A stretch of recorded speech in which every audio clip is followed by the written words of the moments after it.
ton to get to as we're coming on the air, starting with the kind of Cold War comeback, one that is explosive, with Russia putting a U.S. journalist under arrest for spying, they say. The White House says the Kremlin's being ridiculous. That's the word they're using, basically begging people to leave the country now. We're live with the latest. We're also live with what's breaking tonight, the gut-wrenching 911 calls from that shooting at a Nashville school, in which 3 kids and 3 adults were killed. You hear the panic inside the building as police race to take down the killer. How the family of one of the victims is reacting tonight. And in the last hour, we're learning the identity of one of the 9 soldiers killed in a helicopter crash during training in Kentucky. What the Army saying now as they piece together how this could have happened. Plus, how did one of the stars of the Fugees get wrapped up in a federal trial full of alleged backroom deals, multi-million-dollar schemes, a top Trump advisor, and Leo DiCaprio? Oh, we'll explain that one. We're also on Verdict Watch tonight with Gwyneth Paltrow's fate sort of in a jury's hands. We'll talk about what we hear in the courtroom in the final day of this trial. Then later in the show, the biggest movie on the big screen this weekend, Dungeons and Dragons, how it's ushering in, listen, nerd culture back in a big way. Nerds are cool, man. That's later in the show. Hey, I'm Hallie, and we're starting tonight with that new escalation from Russia and new anger late today from the White House over an explosive arrest, something we haven't seen since the Cold War. Russia's threat to lock up an American journalist for 20 years for what they claim is spying. You are looking right now at Evan Gershkovich being put into a car after leaving court in Moscow. He's pleading not guilty, according to state media over there. He's an American. He's the Moscow correspondent for the Wall Street Journal. This is the first time since the fall of the Soviet Union that a U.S. journalist is behind bars in Russia. Here's what we know right now. The Kremlin says he's been caught, in their words, red-handed. The charge? Espionage. Russia's security forces accuse him of trying to find out state secrets about their military-industrial complex. They've given out zero evidence on that, but we do know that a Russian court is now detaining him until at least the end of May. The White House is calling the charges ridiculous. They say there's only one way to keep Americans safe, and that's to get out of Russia ASAP. U.S. citizens residing or traveling in Russia should depart immediately. It is not safe at this time to be in Russia or to travel in Russia. The Wall Street Journal is also standing by its reporter, denying these allegations, of course. The question now is, what can the U.S. do? Get him back, obviously, but how? Maybe a prisoner swap? We saw that with WNBA star Brittany Griner in December. But remember, Griner was charged with drug possession, which the Kremlin may see as a less serious charge. And even for that swap, the U.S. had to give up the notorious arms dealer Victor Bout. Instead, you might want to look at the situation with Paul Whelan right now. He's also been accused of spying. He's now on a 16-year prison sentence in Moscow. This is what the White House is up against here. And the Whelan family, they don't seem all that convinced that President Biden can handle this. With a statement out today saying essentially, well, they couldn't figure it out for Paul, so why would they for Evan? Josh Letterman is joining us now. Walk us through then, Josh, what is happening behind the scenes, what the White House would be doing right now to learn more about this, to try to get him home. Well, the first thing they have to do, Hallie, is establish contact, both with the detained American himself, but also with the Russian government. So as far as getting consular access, something that the U.S. is entitled to when one of its citizens is arrested, that is something the State Department says they're working on right now, but it could be several days before they actually get to visit him. But then also the U.S. is going to be trying to open up lines of communications with the Russians, which is no easy task right now, given that the embassy has been downsized. There are very few communications taking place between the U.S. and Russian governments. But that's going to be the first step. But really the challenge here is that the Russians have already made it clear that they are not going to be open to discussing any kind of a prisoner swap until the legal process plays out, which is exactly what they said in the Brittany Griner case. And in that case, it wasn't until there was a guilty verdict that they then were able to have those negotiations for a prisoner swap. And that took, nearly 10 months until she was able to be freed. Look big picture here, right? Because just last week, you saw the U.S. charging a Russian national for spying plus fraud. He's in Brazil right now on fraud charges, but this is one of just a string of setbacks for Russia with suspected spies over the last few months. Is there a broader concern here about perhaps a tit for tat? We're not drawing any conclusions, obviously, as to motivation here for why Russia grabbed this journalist and arrested him and charged him here, but there is a context that this fits into.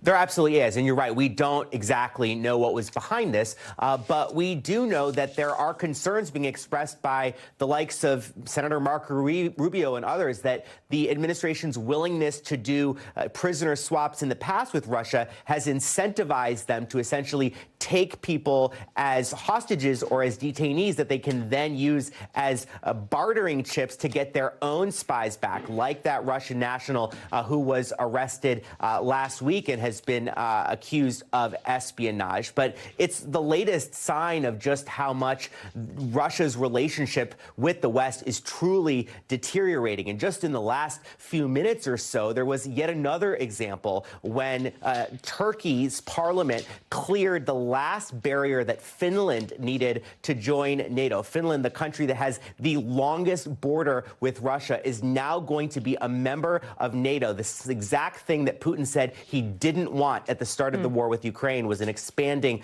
NATO alliance. That is exactly what he is getting as these relationships with the West continue to deteriorate. Lots of developing news here at the top of the show tonight. Josh Letterman, thank you very much for covering all of it. Tonight, we are hearing for the first time the terror and confusion inside a Nashville school with the newly released 911 calls showing people begging for help as quietly as they could. The sound of gunshots in the background as police raced to take down the shooter who'd killed 3 children and 3 staffers by the time they arrived just minutes later. Listen. Yes, I hear another shot. You did? I'm hearing more shots. Okay. We're upstairs by the art room hallway. You're upstairs by what hallway? In the art room. Art room. Yes, please hurry. I'm hearing you. Sure, but, approximately how many shots have you heard? A lot of shots. It is a gut-wrenching and disturbing glimpse into the horror that day when some parents, teachers, and students' worst nightmares turned into reality. A reality that has enraged some in Tennessee with demonstrators, look at this, showing up at the state capitol today, holding signs, chanting for lawmakers to do more to protect kids by changing gun laws. Lindsay Reiser is in Nashville for us this evening. And Lindsay, the 911 calls are incredibly hard to listen to here. I have to imagine it is in some ways re-traumatizing for people in Nashville, but it does give us a sense of the timeline. And by that, I mean police arriving as quickly as they could, in stark contrast, for example, to some of the 911 calls we heard after the last horrible school shooting in this country related to elementary school kids, and that was Uvalde, Texas.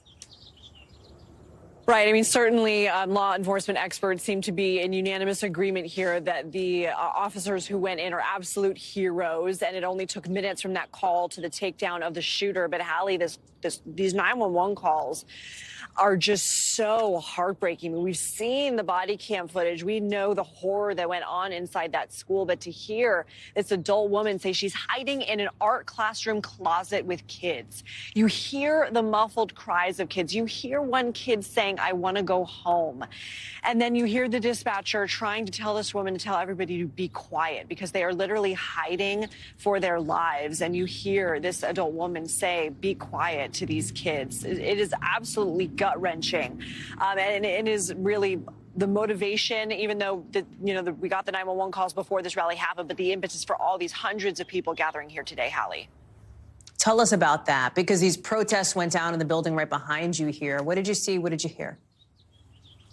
I mean, everybody gathered here where I'm standing. They walked up the steps to essentially confront state legislators on their way into the General Assembly. They're in session right now. In fact, there are several bills before the legislature that would expand gun access, loosen some of the gun laws here. Those are on pause right now until at least next week, where maybe they'll be heard before committees. But right now, in respect for the victims and their families, they're on pause. I want you to hear from some of the parents that I talked to. It was a lot of parents with their young kids today. It was a lot of young students missing school and coming here to carry these signs, sing songs, and chant inside the Capitol. One woman that you're going to hear from lost her older son to gun violence at the 2018 Waffle House shooting here in Nashville. Her surviving son, her second son, who wasn't at the Waffle House that night, was locked down on Monday. She thought, oh my God, it could be not my other son, not again. Of course, it didn't turn out to be his school, but I want you to listen to what some of these parents told me. As a mother, I can't sleep at night, and I am in tears every time I think about my son at school by himself. We are just absolutely devastated that our country is willing to sacrifice the lives of children. So the first woman that we heard from actually was the organizer of the event, single mom. Her son's about to turn 5. She was just called to action on Monday to bring people out here. We didn't actually hear from Shondell Brooks, the mother that I was telling you about, but she said, you know, we're almost 5 years from that shooting at that Waffle House, and we really haven't seen the needle move much. And Hallie, I talked to a Democratic lawmaker here who represents this a district in the state, and he says his caucus is preparing a gun reform package that they will be proposing that will include a red flag law, which we know Tennessee doesn't currently have, which will include an assault rifle ban in the state. But Hallie, it's unclear where that will go, if anywhere, here in this legislature. Hallie. Lindsay, thank you very much. We are now learning more about one of the 9 soldiers killed in that horrific crash of 2 helicopters during routine training overnight in Kentucky. The father of Caleb Gore just now telling NBC News in a statement his son couldn't wait to join the Army, that he was, in his words, everything a father could possibly wish for. You're seeing some photos of Gore right here. It comes as the Army's given some new updates on what exactly happened. Watch. 2 of our Black Hawk helicopters were involved in a crash during a planned training flight in Cadiz, Kentucky, that resulted in the death of all 9 service members aboard the aircraft. Here's what we know. Those 9 soldiers are flying in what the military calls a multi-ship formation, wearing night vision goggles. A witness tells our local NBC affiliate they saw helicopters flying in kind of an unusual way and that the crash lit up the sky. Now, the Army is launching a team to investigate how this could have happened, with Defense Secretary Lloyd Austin saying he will make sure troops and their families get the care that they need in the wake of this accident. Kathy Park is on the ground at the Army base in Kentucky. Bring us up to speed, Kathy. So I will start with Caleb Gore. You talked about just the loving tribute, and we were able to learn a little bit more from his father, Tim. We know that he was someone who was dedicated and devoted to being a service member. He actually wanted to join the Army before graduation. He was very passionate about search and rescue, and his father said he was a gentle giant. In fact, he was known as kind of like Captain America, so a sweet nickname that he had for his son. He also leaves behind a wife. His father, Tim, was a pastor, and I think what struck me was that when he was a little boy, he actually baptized his son. So we are learning more about the 9 lives. It certainly is a somber and difficult day here in Kentucky. We also heard from lawmakers across the state offering support, their condolences during what has been a very heavy period for this community. Hallie. Yeah, heavy indeed, Kathy. Where does this go next as far as the investigation here? What are we hearing from the military? So we are actually in front of the scene right here. Less than a mile away is the crash scene, and we are told that an aircraft safety team from Alabama is on site, just combing through the debris field, looking through the wreckage, and hopefully they will uncover some sort of data similar to a black box that may offer some clues as to what went wrong. We know officials are saying that there was no further damage here on the ground, no homes destroyed, no one else was injured, but still there's so many questions about what went wrong. We were told that there were 4 soldiers in one helicopter, 5 soldiers in another aircraft, and which was typical, and this was a routine training mission, but obviously so many questions. But Governor Andy Beshear, he kind of leaned on faith and just kind of lend his support as his community tries to heal. Take a listen. Their loss today is our loss. And we're going to stand with both those that are here today. And again, we're going to make sure that these families know that they are loved and that they are not alone.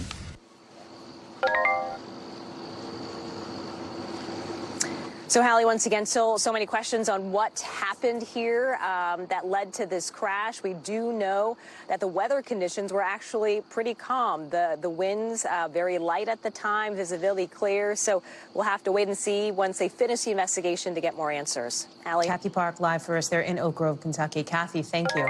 An update now from the Vatican, which says Pope Francis has bronchitis, but that antibiotics have helped and he should be out of the hospital in the next few days. The Pope even tweeting this morning that he's touched by the many messages, the closeness, and the prayer he's received.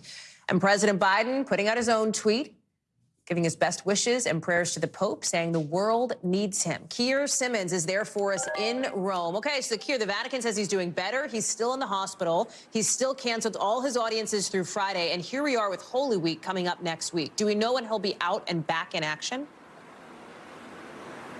Yeah, I mean, I'm not surprised that he's cancelled his audiences through Friday. He's in the hospital still. I suspect that will continue to be the case till the weekend. It's Palm Sunday, of course, on Sunday, and then a week later, Easter Sunday, the most important week in the Catholic calendar. You could just imagine, Hallie, the conversation between the Pope and his doctors. And we know that, and they've been clear, the Vatican, that he's got some of the best doctors in Italy. The Pope saying, I want to be out there with my people at such a crucial time, and the doctors perhaps saying, you're 86 years old, you know, take it easy. But they do say that he's improving, and as you mentioned, that statement tonight, being a little bit careful, but suggesting that he will be out within days, that's being seen as positive. I think the Vatican trying to reassure people after a fairly confusing and anxious 24 hours. Explain the fairly confusing and anxious part, Keir, because what we learned 24 hours ago is different from what we had learned, let's say, 29 hours ago, right?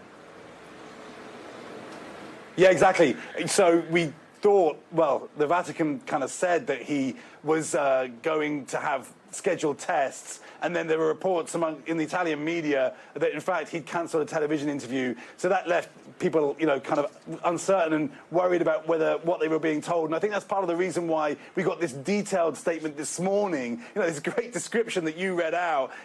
He read the newspapers, that he had breakfast, that he's got a private chapel where he went to pray. Just trying to, there's 1.4 billion Catholics around the world, right? Just trying to make everybody feel like they can have some faith in their Pope's future in the coming days and weeks and years, and certainly to see him out of the hospital this week. Of course, as it relates to his future, listen, he's 86 years old. He's had part of his lung removed. He's had part of his colon removed. He's been in a wheelchair for the last year because of a fracture in his knee. He has said, right, Keir, that if his health were to worsen to a point where he felt like he could not serve the church, he would step aside. He has said that, although he's also been very clear that he is committed to his role. And the role, of course, I mean, we had Pope Benedict who stood down, but that was incredibly unusual. The Pope is normally the Pope until the end of his life. And I think Pope Francis will want to be that kind of Pope if he can be, because keep in mind how important his faith is to him, how much he believes in service. And I think that's another reason why he's likely to find strength at this kind of moment, and why I really do suspect that in the coming days we will see him again. Keir Simmons, live for us there in Rome on top of it all. Keir, thank you for being there for us tonight. Appreciate it. The National Transportation Safety Board and the EPA are on the ground back here in the United States in Minnesota looking into this train derailment that forced people nearby to evacuate. The thing caught fire, happened overnight. You see the map here in the town of Raymond. It's about 100 miles west of Minneapolis. It was about 1 a.m. when officials say 22 cars on a BNSF train hauling ethanol and corn syrup derailed, caught on fire, were burning apparently for hours after the derailment happened. Look at it. Right? These crumpled up train cars, the flames, they're surrounded by snow. You see some tanks on fire. We don't know what caused this derailment yet. We do know nobody got hurt, but people who live nearby had to leave their homes. They were only just allowed back in a few hours ago. Of course, if you're looking at this and you're thinking about a different train derailment in East Palestine, Ohio, that one just happened about 2 months ago. And while these two situations are not the same, it does come kind of in the shadows of all the national attention that Ohio derailment got, with federal regulators and lawmakers trying to figure out how to stop this kind of thing from happening. Maggie Vespa is joining us now. Minnesota's governor, Maggie, went to the site of this derailment earlier today. Talk through what happens next, right? How this is going to be handled. Yeah, the governor, Hallie, was quick to delineate the same difference that you just did. This is not East Palestine. This is not a situation where you have those hazardous, dangerous chemicals leaking en masse, from what they can tell, into the water supply and the air supply and that kind of thing. But they are taking this very seriously. Secretary of Transportation Pete Buttigieg was quick to jump on this, saying the Federal Railroad Administration, he tweeted out, was on the ground investigating this trash. The railroad, in this case, BNSF, so a different railroad than the one that was involved in Ohio. Ohio as well. That was Norfolk Southern in Ohio.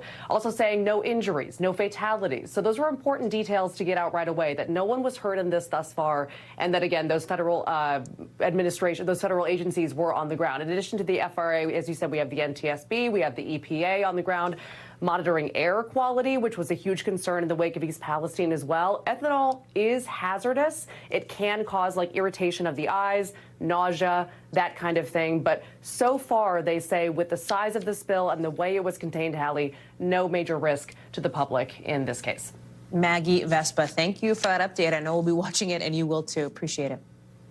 A new ruling late today could mean the end of a lot of free health care screenings after a federal judge in Texas struck down part of Obamacare that required those kinds of screenings. We're talking about mammograms for breast cancer for women between the ages of 50 and 74, screenings for colon, cervical, and lung cancer, screenings for some STDs and for type 2 diabetes, and for drugs that prevent HIV infection in high-risk populations.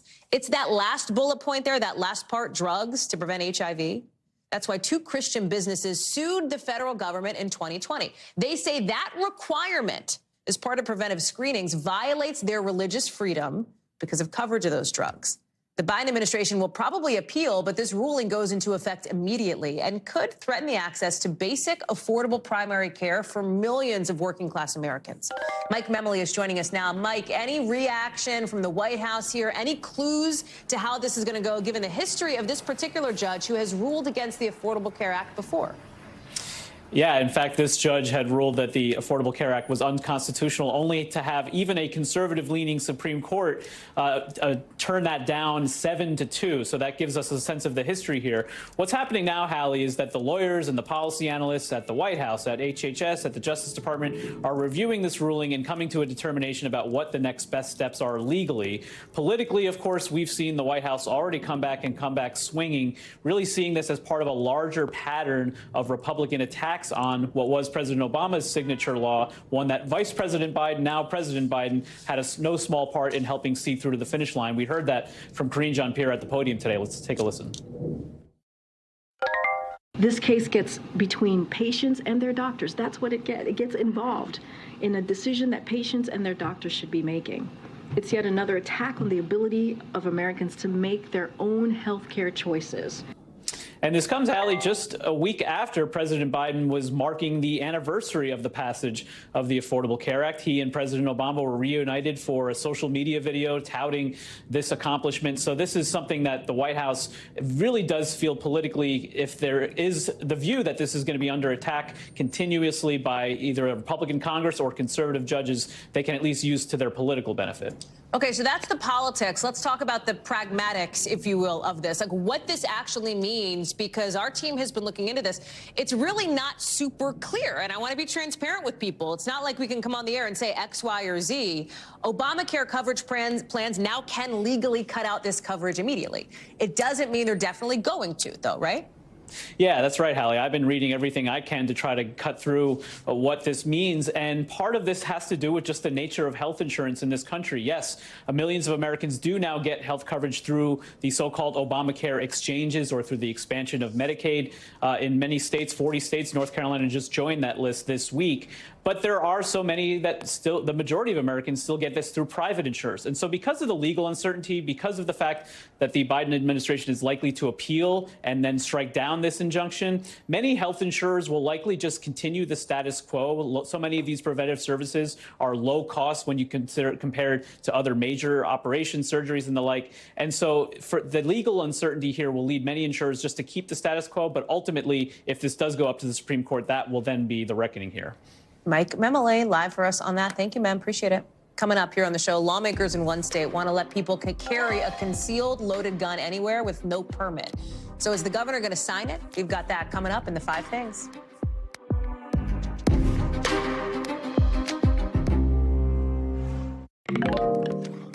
As we speak, the decision on who's to blame for a ski crash in Utah involving Gwyneth Paltrow is officially in the hands of a jury. That's right. They're deliberating now after both sides presented their closing arguments. You've got the plaintiff, Terry Sanderson, his attorney here on the left. You've got Gwyneth Paltrow's attorney there on the right. And for one last time, we really heard the he said, she said of this case. Who hit whom? Because everybody has a different story. And what happened to each person in the crash? Take a listen to what Sanderson's attorney said he lost when the two collided. These are the golden years. These are the most valuable years when you can enjoy your retirement and actually do things. And here's what Paltrow's attorney said she lost. Listen. They lost a half day of bonding and even more because now everyone's stressed. Remember, the jury could decide in the end it was nobody's fault. Let's get to Dana Griffin, who is out for us in Los Angeles. Hour and a half that the jury's been deliberating, right? What are the potential outcomes here? Walk us through it. Well, Hallie, they could come up with a verdict as early as today. We know that they have several questions that they have to answer. Here are some of the questions that they have to answer here. If Terry Sanderson or Gwyneth Paltrow was negligent, they have to decide, was this reckless skiing on either party's side? Did either cause harm? If the jury finds that both are at fault, they must decide to which degree, and then damages could be reduced based on that percentage. And also, what amount of damages should be awarded, if any? Now, they could decide, Hallie, to not award any damages to anyone. Paltrow can receive $1. That's the max that she is seeking, but the jury cannot make a decision on her attorney's fees. That will be left to a judge. Now, they must calculate the damages for Sanderson. He is seeking at least $300,000, but even during closing arguments, his attorneys did this whole whiteboard calculation and said that they believe that he is owed about $3.2 million. And the other interesting part about this, Hallie, is unlike a criminal case where the verdict has at least 6 of the 8 jurors must agree on each of the questions, and that's how they're going to decide this case. Talk about some of the big sort of strategy pictures that each side was trying to paint to the jury before they went back and started deliberating behind closed doors. Because on the one hand, it feels like Paltrow's attorneys were trying to say, hey, this guy's not that badly hurt. It wasn't even, Gwyneth Paltrow's fault anyway. On the other side, you have the Sanderson attorney saying, no, he has a traumatic brain injury, and it's Gwyneth Paltrow's fault. That seems to be where they were going with this. Yeah, Hallie, a lot of he said, she said. Both are claiming that they were hit from behind by the other person, but there's no video evidence to really tell the truth here. Now, the defense is, or I want to say the plaintiff's team is really trying to vie for sympathy here. They say that Sanderson is going to live with the impacts of this brain injury for the rest of his life, and they even said that they estimate that he'll only be alive for another 10 years. They also pointed to the fact that he uses GPS, or they say that he uses GPS, to go from the store just to his home because he's had that much cognitive decline. Now, Paltrow's attorneys, on the other hand, say that they believe there was GoPro video that somehow went missing because they point to a text or an email between Sanderson and his daughter where she talked about, oh, I'm so glad, that there's GoPro video. And the plaintiff's attorneys say that she misspoke. She didn't know what she was saying. So it's really interesting. Again, a lot of he said, she said here. Now, the defense is also pointing to the fact that, they showed all these photos of Sanderson's world travels, him hiking, river rafting. They want to poke holes in his story that he has suffered the physical and mental injuries because they're saying, hey, look at this guy. He's traveled more than most people will travel in their life, just even, years after this accident. Hallie? Dana Griffin live for us in L.A. Dana, thank you very much. Appreciate it. So listen, it sounds like the start of a bad bar joke. What do you get when Leonardo DiCaprio, Steve Bannon, and ex-Fuji star Praz Michel walk into a courtroom? Well, we may be about to find out because they're all involved in a federal trial kicking off opening arguments today in a case, as the prosecution puts it, filled with political intrigue, backroom dealing, burner phones, and lies. Now, to be clear, the only one who could be in trouble here is Michel. He's facing conspiracy charges. DiCaprio and Bannon may end up being called as witnesses. Here's the deal. After leaving the Fugees, which of course was the hip-hop group that Michel was in with Lauryn Hill and Wyclef Jean back in the 90s, Michel basically tried to remake himself as a businessman and political player. He's accused in this trial of multi-million-dollar schemes during the Obama and Trump administrations. And besides DiCaprio, you've got Jim Carrey, Britney Spears, Jamie Foxx, politicos like Rudy Giuliani, who could end up called as witnesses. Michel is pleading not guilty. The defense has not started making its case yet. Ken Delaney is outside the courthouse in D.C. for us. So, Ken, Michel could face up to 20 years in prison if he's convicted. Talk us through day one and how all these big names fit into this thing. Yeah, this is a doozy of a case, Hallie. That's not a legal term, but it's a stew of, as you said, political intrigue, but also celebrity interest. A lot of those celebrities you mentioned are on the witness list because they had dealings of some sort with Zhou Lo, who is a Malaysian billionaire accused of stealing more than $1 billion from Malaysia's sovereign wealth fund. He's now a fugitive in China. He's a defendant in this case, but he's not here.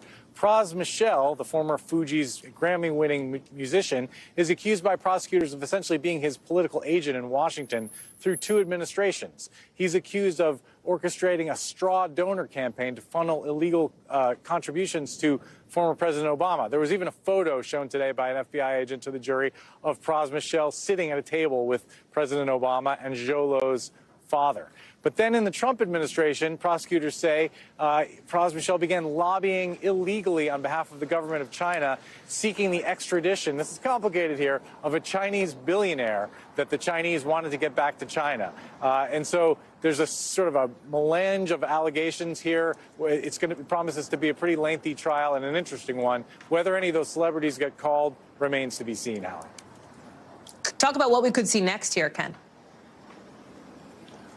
So everybody, of course, is wondering whether, for example, Leonardo DiCaprio and Martin Scorsese will be called as witnesses because one of the allegations is that Zhou Lo laundered money through the making of the film The Wolf of Wall Street. But whether or not they come, both sides, each side has like 30 witnesses. The trial is expected to last through April. There'll be a lot of different kinds of interesting testimony with political figures, possibly. It's going to be a kind of a peek inside the underbelly of Washington and perhaps Hollywood. Ken Delanian, thank you so much. Appreciate it. Let's get you over to the 5 things our team thinks you should know about tonight. Number 1, board members chosen by Florida Governor Ron DeSantis to oversee how Disney World is governed, that special district. They say they were stripped of their powers. Turns out Disney may have pulled a fast one on them by writing up a declaration in its agreement that could get in the way of Governor DeSantis' plans to influence this park. That thing that the Disney board did is supposed to be in effect until 21 years after the death of the last descendant of King Charles III. It's basically a provision they stick in to say, you know, forever. Those new board members are promising to challenge this in court. Number 2, the Florida State Legislature just passed a law letting anybody carry concealed loaded weapons with no permit. That means no more background check for concealed carry. Governor DeSantis has signaled he plans to sign the bill, making Florida the 26th state to have permitless concealed carry. Number 3, Sam Bankman-Fried, the disgraced FTX co-founder, pleaded not guilty today to 5 more federal charges of conspiracy to violate campaign finance laws and bribing Chinese authorities. Remember, the U.S. government formally accused SBF of directing a $40 million crypto bribe to one or more Chinese officials. That brings the total number of counts he's facing to 13. Number 4, the mother of rapper Flo Rida's son just filed a lawsuit against her landlord after the boy fell out of a 5th-story window in her apartment earlier this month. She says she repeatedly asked that landlord to fix faulty window guards, but they didn't. Her attorney says the 6-year-old was badly hurt and is in the hospital in a full body cast. The landlord did not immediately respond to a request for comment. Number 5, LGBTQ+ activists holding the first ever Pride 7 summit in Tokyo today. They're trying to get the Japanese government to adopt an anti-discrimination law ahead of the G7 in May. Japan is the only member nation of the G7 that does not have legal protection for LGBTQ+ rights. Coming up here in the show, we're going to hear from a former Fox News producer in her first TV interview since being fired, why she's calling the network a big corporate machine that destroys people. That NBC News exclusive next. To an NBC News exclusive now from former Fox News producer Abby Grossberg in her first ever broadcast interview, where she's calling Fox News Channel, in her words, a big corporate machine that destroys people. Grossberg tells NBC's Cynthia McFadden she believes she was set up to be Fox's scapegoat in the defamation suit brought against the network by Dominion over what they call baseless election fraud claims. Listen as she explains why she claims she wasn't responsible for fact-checking if what a guest was going to say on air was true. The decision to keep my job so that I could keep paying my bills. It seemed like the safer decision for me at the time. So, in an attempt to keep your job. This is an NBC News special report. Here's Lester Holt. Good day from New York. NBC News has learned a New York grand jury has just voted to indict former President Donald Trump. It's the first indictment ever of a former U.S. president and could have a major impact in the 2024 race for the White House. The investigation centered on Mr. Trump's alleged role in 2016 in a hush money payment to former adult film star Stormy Daniels, who said she had an affair with Mr. Trump in 2006. That payment was made in the final days of the 2016 presidential campaign by Michael Cohen, Mr. Trump's former lawyer, who after the election was reimbursed by the Trump Organization. Joining us now is NBC News senior legal correspondent Laura Jarrett. Laura, lay it out for us. All right, Lester, obviously a seismic development here, a historic development. Never before have we seen a former president indicted in the United States of America. Now, we have not actually seen this indictment. We believe it to be still under seal there in the court in Manhattan. But we now have 3 sources confirming that the grand jury has, in fact, voted to indict. We also have 2 sources confirming that Mr. Trump's lawyers have been informed that this grand jury has voted to indict. Now, typically, the defendant gets an opportunity to surrender in a case like this. Obviously, Mr. Trump had forecasted that he would be arrested in some respect. We have no evidence that that has taken place. But the typical scenario would be for he to actually surrender at the district attorney's office. At that point, he would be processed, fingerprinted, mugshot, all of the typical processes that you would see in a regular case. Even though, of course, this is not the regular case, we do not have any timing on exactly when that processing would take place. Now, the indictment itself, will it be sealed? Will we not perhaps see the details of it for some time? It's typically sealed until a judge actually orders it to be unsealed. So it gets sealed. It's actually with the court right now. And that would specify what the actual accusation is. That's exactly. That's when we will actually see the piece of paper that will actually lay out all the charges. Sometimes they go into great detail. That's known as a speaking indictment, when it provides somewhat of a narrative, sort of telling the story of what happened. Sometimes it's very bare bones, and we'll have to wait and see what this one does. We have been hearing that the legal theory, the legal basis that the DA has been looking at is one that's untested. Yes. What do we know about what the challenge was in this case? So typically in a case like this, the falsification of business records, that's typically a misdemeanor. So we're talking just up to a year in prison. In order to elevate it, to step it up to a felony, there has to be actually a second crime, an intent to either commit or conceal a second crime. And throughout this entire investigation, we've all wondered, what would that second crime be? Could it be something related to state election law? Could it be something related to federal election law? We just don't know. And it's one of the things that we're going to be looking for when, in fact, this indictment gets unsealed. So a question that essentially centers on how that money was accounted for, what it was stated to be used for, and what the intent may have been for its use. Exactly. So it's not actually the paying of the hush money that's the crime. The problematic issue here, if in fact that's what they've indicted him on, is the way that it was accounted for on the books of the Trump Organization as legal fees, when in fact it was not legal fees to Michael Cohen, his lawyer at the time. It was hush money. Again, if the former president had predicted, a week and a half ago that he would be arrested, obviously that has not happened right now, but we do know, again, from our sources, there has been an indictment. Let me go to senior Capitol Hill correspondent Garrett Hague. Garrett, what can you tell us? Well, Lester, picking up that timeline from a week and a half ago, after Mr. Trump's prediction a week and a half ago Saturday that he would be arrested the following Tuesday, his legal team offered a witness of their own to this grand jury, a man named Robert Costello, who had been an attorney working with Michael Cohen around the time of this alleged hush money plot.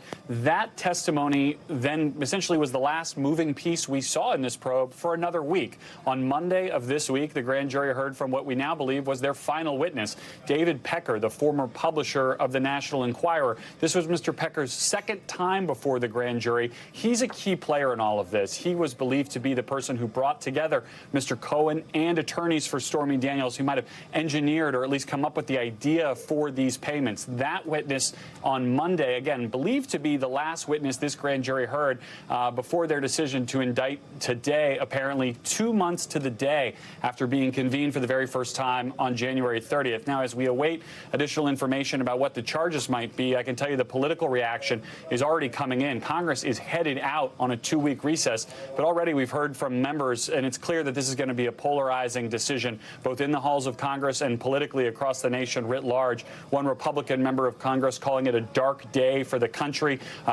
Some Democrats cheering this on as a victory for the rule of law. Again, Lester, so much we don't know, but the political reverberations into 2024, the presidential election campaign, will be vast. Well, of course, he has a presumption of innocence for now. Does that change anything in terms of him being a candidate for the 2024 election? The former president's made it clear an indictment will not change his candidacy. He will plow through it. In fact, he has made the possibility of an indictment almost a plank of his campaign platform, arguing that any indictment in New York or in any of the other investigations in which we know him to be a target would be, in his words, election interference, an effort, he says, by Democratic district attorneys or prosecutors with the Justice Department to do what a political process couldn't and knock him out of this race. He has been very clear on that point, that he believes this is a political indictment, should one come, or should any additional indictments come, and he fully intends to continue his campaign in the face of any additional legal challenges. All right, Garrett, I'll ask you to stand by. I want to go on the phone now. NBC News legal analyst Danny Cevallos is joining us. Danny, as we understand, this would be unsealed at a later date in which we would learn the details of the indictment, but would it be your best estimate that this would be a felony indictment? I think most folks are predicting that this will be a felony indictment based on falsification of business records, which is a default misdemeanor in New York State, but it gets bumped up to a felony if the falsification of records was used in furtherance of or to conceal another crime. But I may be in the minority of folks that are thinking that that may be what's on the indictment, but also look out for the crimes related to Trump allegedly inflating his value for the purpose of securing loans or just bragging rights, and deflating his value of properties when it came time to paying taxes. That, to me, still seems like a viable set of charges that could appear on the indictment, even though reportedly there's been a lot of attention by the grand jury on the Stormy Daniels hush money payments. This is where it gets a bit sticky here. My understanding is grand juries are secretive, that the information is close held.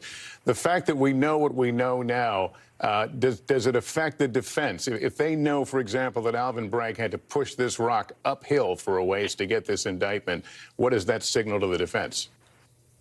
Exactly right. While we may not know what went on exactly in the grand jury room, we have the benefit of, for example, Mark Pomeranz, a former volunteer member of the DA's office of New York, who wrote essentially a tell-all book that gave us a pretty good idea of what the push and pull was behind closed doors, not in the grand jury room itself, but among prosecutors in the DA's office. So I think that you might find that that's the kind of book that not only made the case for indicting Trump, but at the same time, it also, by giving the other side of the coin, the other prosecutors and their arguments, gave the defense a blueprint for how to proceed. So this and other pressure may have hastened this indictment, although it's difficult to say that this was a hastily put together indictment because it took literally years. So this was not something that was rushed into, although many have questioned whether or not these are the strongest potential charges against Donald Trump, and if the stronger charges might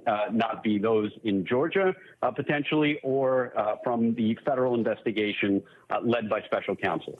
Danny Cevallos, I'll ask you to stand by as we continue our coverage. Also joining us, NBC News senior Washington correspondent Hallie Jackson. Hallie, let me get your thoughts and observations. Well, a couple of things here. When you look at the political ramifications, Garrett laid it out well, that this is a former president, now a current candidate who is not planning, has no intention of backing away from this 2024 race. Remember, it had long been speculated for the last several weeks at least that this indictment could in fact come down. And let me lay out how I think we will see the Trump team, not politically, but legally, try to defend the former president from this. Again, with the caveat that Laura and Danny have laid out that we do not know yet what is in the indictment specifically. specifically, but from public statements that members of the former president's legal team have made, they will probably try to argue that this was simply, as they've said before, a kind of nuisance settlement, this alleged hush money payment, basically, that this was made in the personal capacity of Donald Trump and not, in fact, Michael Cohen, by the way, and not, in fact, as part of a campaign expenditure. They're going to do something else. They're going to try to portray Michael Cohen, who is a key figure, a key witness who testified repeatedly to the grand jury in this case, as a liar and somebody who simply is not credible. We have seen that already from Donald Trump again and again on his platform, Truth Social. And they'll also probably point to some statements made by a former member of the previous Manhattan District Attorney's team to try to say that even some former members of this team did not think that there was enough in this case to actually prosecute. This is what we have heard from the legal representatives of former President Trump already. As far as the political impact of this, right?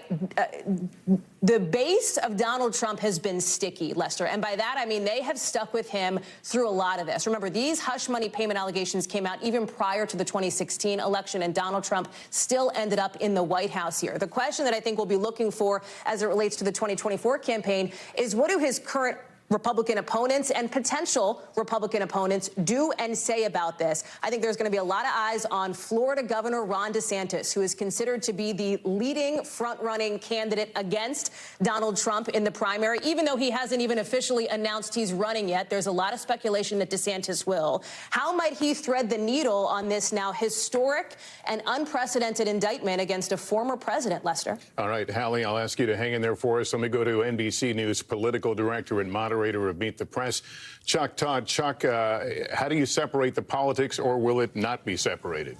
They're not separated. They're very intertwined, right? This has been something, Alvin Bragg, when he was running to be the Democratic nominee, to be the next Manhattan DA, you know, this was part of the campaign dialogue there. So this has always been intertwined with politics. And in many ways, Donald Trump has been, some might call it gaslighting, others might call it preparing his base for this moment, arguably for years. They're always out to get me, realize that when they're coming after me, they're coming after you.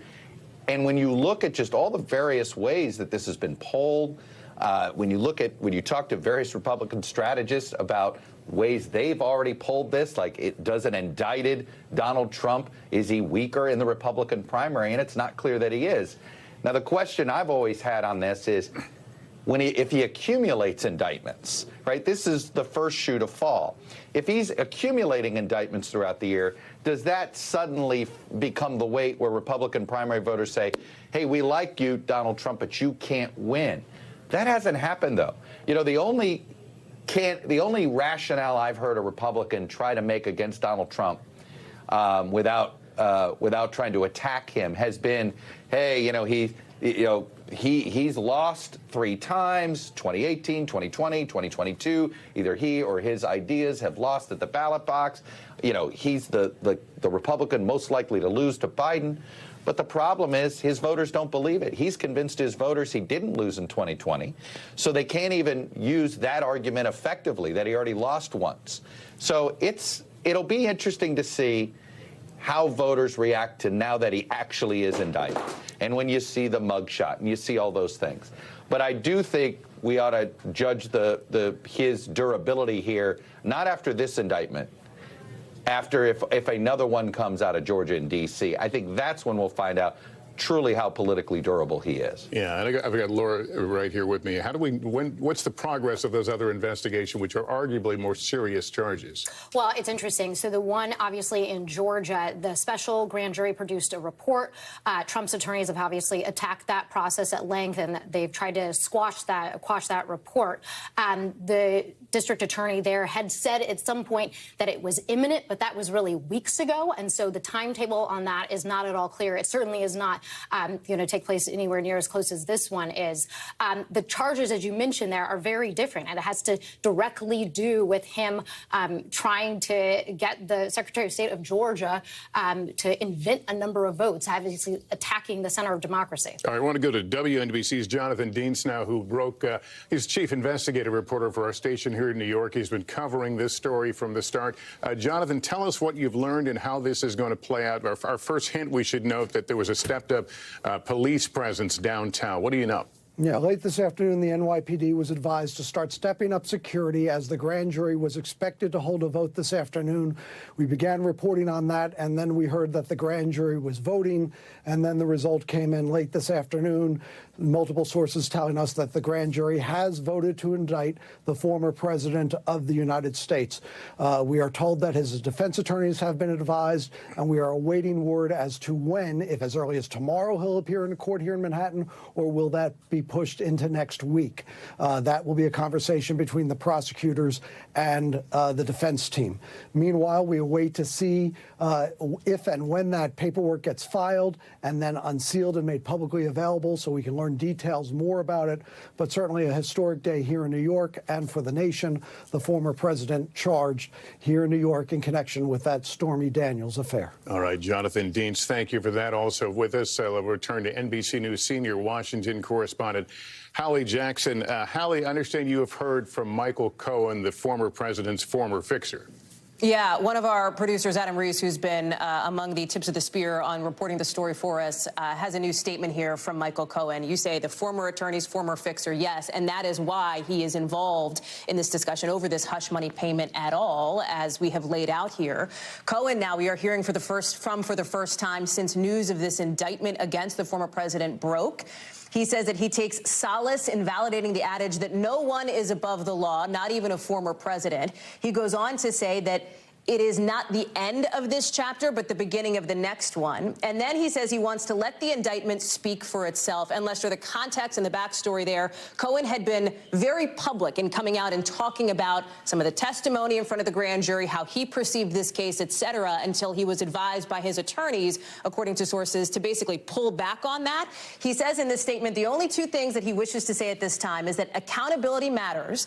And he says, and I stand by my testimony and the evidence I have provided to the district attorney of New York, to the Manhattan district attorney there. And again, that is unsurprising, perhaps, that Michael Cohen would stand by his testimony, but it is still significant because I think you will start to see, in likely a matter of minutes, if not hours, an effort to try to attack Michael Cohen's credibility post-indictment, an effort that had already begun even prior to this news coming out, Lester. I know you'll be monitoring social media and some of that reaction for us, Hallie. Thank you. I want to go to the White House now. Peter Alexander.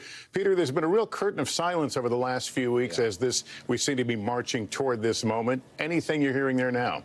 Yeah, Lester, we have now received the official no comment from those at the White House. The president on this topic has kept silent.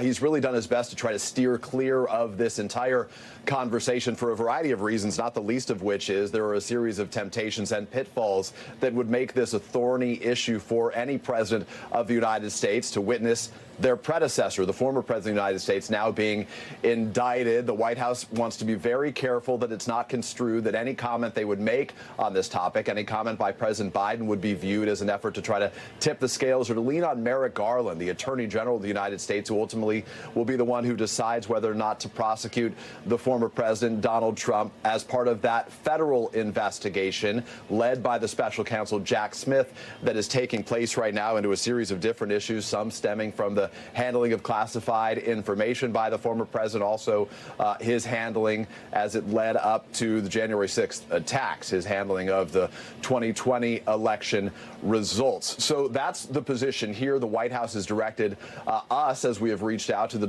Democratic National Committee as well, for any comment. None from them here, but there certainly is a desire to try not to watch this as it unfolds, according to those close to the president and top Democrats, not to politicize it in any way. And it's notable that we have seen from the president a real focus on the issues and away from the politics here, trying to focus specifically on the economy, on his efforts as it relates to the budget, and again, as he did just just yesterday when he was on the road, really criticizing Republicans on policy issues like, as he says, their desire to cut back on Social Security and Medicare. So to be very clear, a no comment from the White House, an authority issue for this White House that they're going to try to steer clear of for the time being. All right, Peter Alexander, thanks. We'll ask you to stand by. I want to go to Danny Savalos again.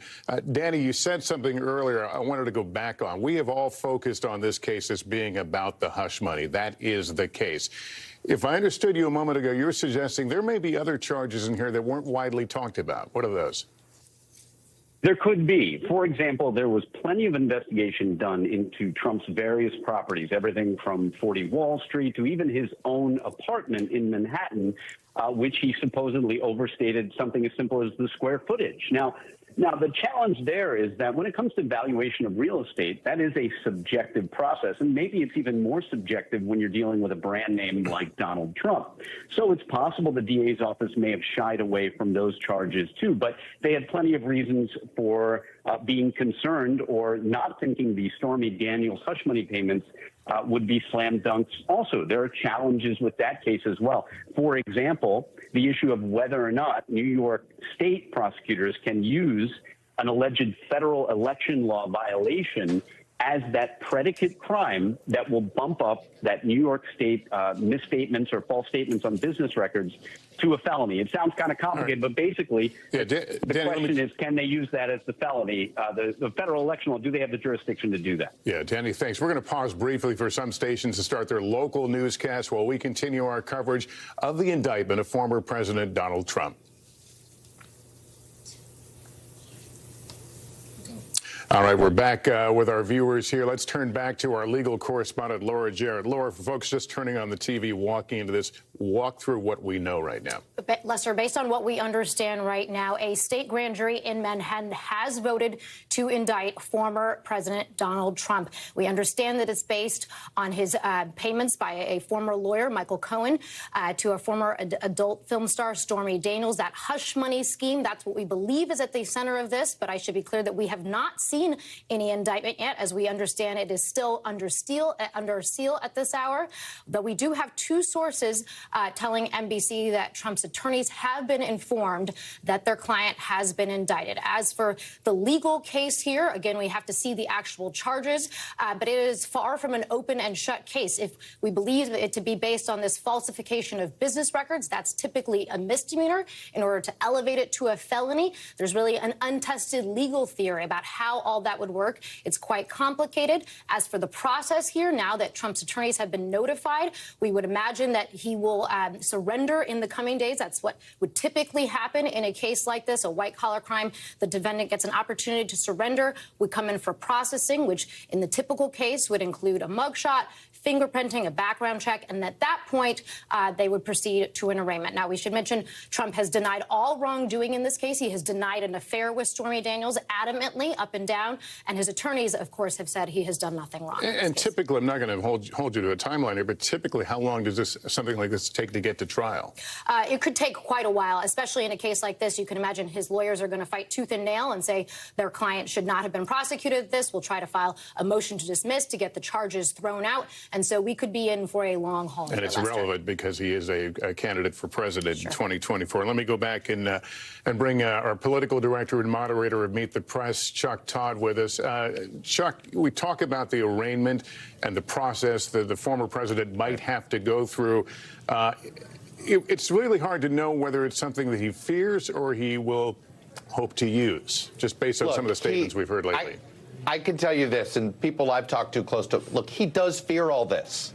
All right. The idea that he embraces it or celebrates it, I think, is bravado. I mean, I don't think it's bravado. I'm told by folks, look, he really does fear this. He doesn't, he has spent his whole life sort of fighting the law, if you will. It's been arguably a part-time job of his throughout the years, either via his businesses or recently his forays into politics. So, he's certainly comfortable. As one person described it to me, look, he stands on the edge of a cliff and doesn't fear falling, right? Other people who would have indictments, even more coming, would be in a fetal position, right? That's not Donald Trump. But he does fear this. He doesn't want this. He doesn't, you know, he hated watching his former CFO, Alan Weisselberg, in handcuffs. He doesn't want the mugshot. So, yes, he does fear all of these things almost for vanity purposes, if you will, on that front. But I'll tell you what they do plan to do. They're trying to make lemonade out of it. They're going to try to raise, I promise you, they'll probably raise a ton of money off of this in the next 48 hours. And it will be one of these uncomfortable moments. It's why you saw when he snapped his fingers and said, I'm going to be arrested. And I expect people to back me up on this. His vice president, Mike Pence, who may end up testifying against him in another grand jury in Washington, he backed him up on this. Ron DeSantis reluctantly backed him up on this. House Republican committee chairs started the process of trying to investigate the Manhattan DA before even knowing so did he when just, or if he would indict. Did he just freeze the Republican race? Well, I think his presence has frozen the race. The race was frozen because of his presence before. I mean, in many ways, you've seen there's not many other new people getting into this race. This is maybe Ron DeSantis gets in. The assumption is he is. But there's a whole bunch of other people that look like they're not going to go. People like the governor of Virginia. There's a bunch of senators that have decided not to run. Let's see what Tim Scott, really the most active senator these days that's thinking about it. But I do think this is going to be a smaller field. And I do think that this is the dominant story because this is what Donald Trump does. He's not going to ignore it, right? He's going to, one thing he does is he will lean into this and he will make it part of the campaign. Remember what he said, I am your retribution.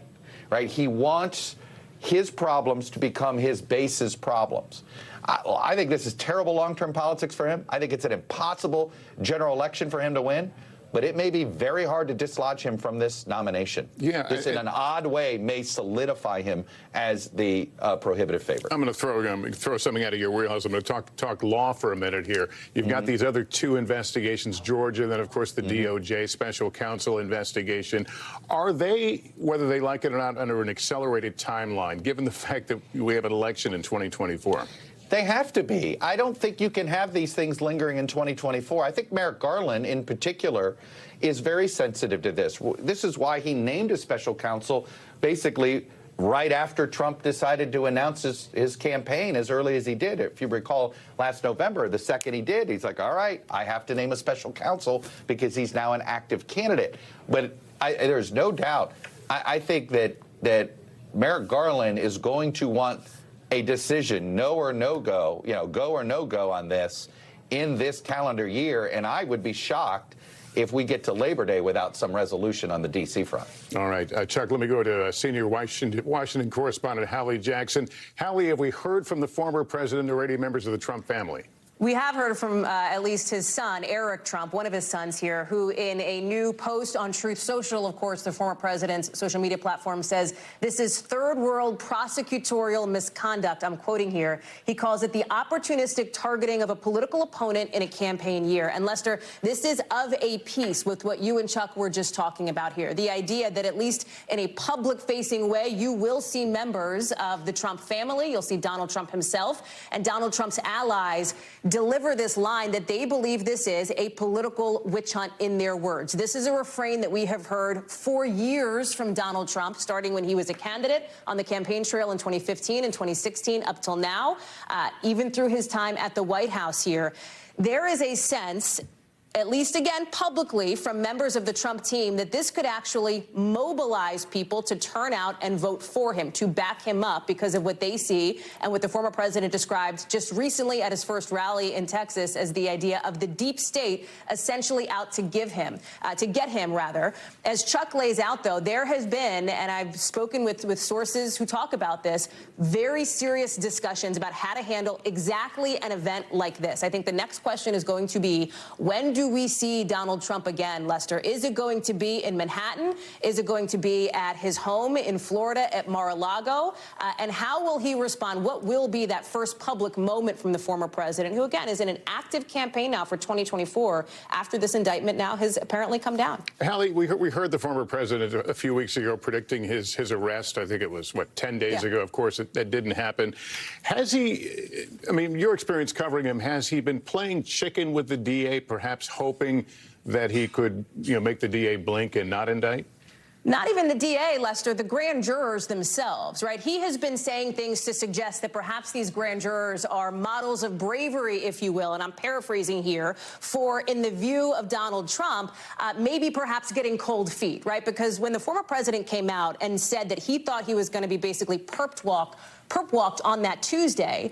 That was one suggestion that maybe something was happening, that maybe he had heard something. But there were two other things that had happened that had given us the sense, as far as here at NBC News and folks who are closely watching this grand jury, that perhaps this indictment was close. One is the reporting from our colleague Jonathan Dienst, who we've heard from here at NBC, that law enforcement had been preparing more security in the event that this indictment would happen. That was one of the clues. But the other big clue was that the Manhattan District Attorney had offered to Mr. Trump and his team to come and sit and speak and interview with the grand jury. That is something that typically only happens as a case is getting closer to the end. So that was an indication that maybe this case was getting close to an end. What you have seen Donald Trump try to do in the last 8-9 days, Lester, is try to turn around and say, well, if nothing happened, maybe this means nothing's going to happen. Maybe this means the grand jury is changing their minds, et cetera. I want to be clear here. Nobody knows that. Nobody knows that because these grand jury proceedings are intended to be secret. They are intended to be a black box. So our first real clue as to what these charges, what this indictment will be when we see it, Lester. All right, Hallie, thank you. Let me go to Peter Alexander right now. Peter, we know the veil of secrecy or of quietness on this. No reaction from the White House. But are you hearing anything from the Trump campaign yet? Yeah, Lester, as you were speaking to Hallie, we now just for the first time received a statement from the Trump campaign, from the CEO of what is called the Make America Great Again organization here. And here's a statement from the spokesperson there who writes, "This is not an indictment of a crime. There is no crime. Instead, this news is the indictment of a failed nation," he says. President Trump is promising to peacefully end the war in Ukraine, dismantle the deep state, and save our country by putting America first. For that, they write, the political elites and power brokers have weaponized government to try and stop him. They will fail. Again, the words of a spokesperson for Donald Trump. He will be reelected in the greatest landslide in American history, and together we will all make America great again. Those are the first words from a representative for Donald Trump now in reaction to this indictment of the former president. And Lester, as you see, it's obviously framed in the same language as he has done from the very beginning, an effort to try to appear defiant in this moment here, to try to cast this in the terms of election season, a political season here with the president who obviously only a couple of weeks ago suggested that he was going to be indicted. He said he would be indicted or arrested on Tuesday. Obviously, that did not come to pass. There was no evidence at the time that there was any reason to believe it would happen on that Tuesday. But in the days and now weeks that have followed, the president certainly was able to parlay that into a lot of money in terms of fundraising. A new polls show as he has faced these political challenges right now, it's helped fortify his position in the Republican field, with recent polls showing that he has now expanded his lead over who is expected to be his likely top challenger, Ron DeSantis, the Florida governor, though DeSantis has yet to announce a candidacy. Now more than a double-digit advantage, some places showing Donald Trump with more than 50% support among Republicans right now, to get to the points that our colleagues have been sharing, Chuck Todd among them. Again, the White House views Donald Trump as the guy they would most like to face here. They believe that he is the candidate they can most easily beat, that he is a flawed candidate, but they have avoided the temptation so far to comment on this in any way. However, they have been grateful to this point that when the president called for protests only a couple of weeks ago, very few of those protesters showed up. It really just didn't materialize. Nonetheless, it is something that this White House, this administration, is going to continue to keep its eyes on, Lester. All right, Peter, thank you. Our colleague Vaughn Hilliard had a chance to push Mr. Trump very recently on this whole issue of this impending indictment. Vaughn joins us now. What can you tell us? Yeah, Lester, this weekend, coming from his Waco, Texas rally, I rode on his plane back to Palm Beach, Florida, where I had the chance to ask him a couple key questions around this potential court case here. We're talking about Michael Cohen, who is alleging that back in the weeks before the 2016 election, he, inside of Donald Trump's office, as well as the CFO of the Trump Organization, Alan Weisselberg, had a conversation about paying $130,000 to Stormy Stormy Daniels, who was making the allegation that she had had a previous sexual relationship with Donald Trump. Trump has denied that relationship, to note. But where this ends up going is in 2017, when Donald Trump was in the White House. Lester, it was at that time in which reimbursement checks were paid from Donald Trump to Michael Cohen. And so the question here that I posed to Donald Trump here this weekend was, at what point was he aware that the money that he was reimbursing Michael Cohen for was going in turn to Stormy Daniels? If we are talking about a potential election law violation here, Donald Trump has suggested that he was unaware of this arrangement before the 2016 election. But prosecutors could be looking at the fact that those reimbursement checks, while he was in the White House, knowingly were going to Michael Cohen for that transaction that took place before the 2016 election. Donald Trump, to note, when I pressed him on that very question, he would not provide me a clear answer as to when he became aware of the Stormy Daniels Michael Cohen arrangement. For Donald Trump, he, over the last 2 years, ever since leaving the White House, has avoided tough questions, not only about this case, but also the January 6th Capitol attack, as well as the Mar-a-Lago documents case. Donald Trump has refused to meet with prosecutors. He was presented the opportunity to go to Manhattan and sit down with the grand jury to provide his own testimony under oath. But if he had done that, he would have been under oath and would have been obligated to tell the truth and nothing but the truth. He declined that opportunity. What we now see is that this will go to a court proceeding, and at that point, it will be up to a jury to make the case on whether Donald Trump is guilty of the alleged crimes that Michael Cohen and clearly others have suggested that he made.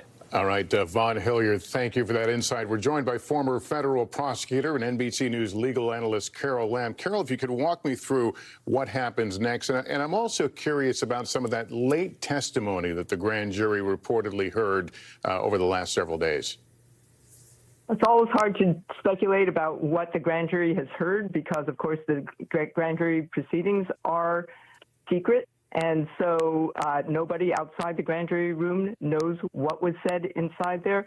But the fact that Karen McDougal, there's testimony there, it indicates that the grand jury is being told about what they call sort of similar acts, and that would indicate that that's evidence that's introduced to show that it's more likely that the charges that are being brought against the former president actually did happen because they've happened in other contexts as well.